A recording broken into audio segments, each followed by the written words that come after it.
آپ دیکھ رہے ہیں کی نیوز ایچ ڈی، میں ہوں حارث علی شاہ گیلانی۔ چلتے ہیں آج کی اہم خبروں کی طرف۔ رخ کریں گے وہاڑی کا۔ ڈپٹی کمشنر میاں محمد رفیق احسن کی زیر صدارت ڈسٹرکٹ پرائس کمیٹی کا اجلاس میں سبزیوں اشیاء خرد و نوش کی قیمتوں کا جائزہ لیا گیا۔ پرائس کنٹرول مجسٹریٹ کی کارکردگی بھی زیر غور آئی۔ حکومت پنجاب میں عوامی سہولیات پیکج پر عمل درآمد کو بھی یقینی بنایا جائے گا۔ حکومت پنجاب کی ہدایت پر عوام کو ریلیف فراہم کرنے کے لیے پورے اقدامات کیے جا رہے ہیں۔ اشیاء خرد و نوش کی مقررہ کردہ نرخوں پر فروغ کو یقینی بنایا جائے۔ سبزیوں اور فروٹ منڈیوں کے باقاعدہ وزٹ کیے جائیں۔ پرائس کنٹرول مجسٹریٹ روزانہ کی بنیاد پر اشیاء خرد و نوش کی قیمتوں کو چیک کریں۔ حکومت پنجاب کی ہدایت پر تینوں تحصیلوں میں ریڑھی بازار لگائے گئے۔ ریڑھی بازاروں میں سرکاری نرخوں پر سبزیاں اور پھل فراہم کیا جائے۔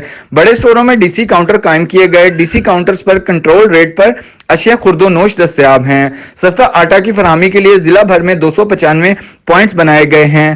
سیلز پوائنٹس پر 10 کلو آٹے کی تھیلا 490 روپے میں فروخت کیا گیا۔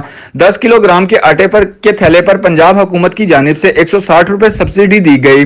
کھاد کی مقررہ نرخوں پر فروخت کو یقینی بنایا جائے۔ کھاد کے 105 سیلز پوائنٹ ضلع بھر میں موجود ہیں۔ مزید خبروں اور اپڈیٹس کے لیے ہمارے ساتھ رہیے گا، تب تک کے لیے اپنا خیال رکھیے گا۔ اللہ حافظ۔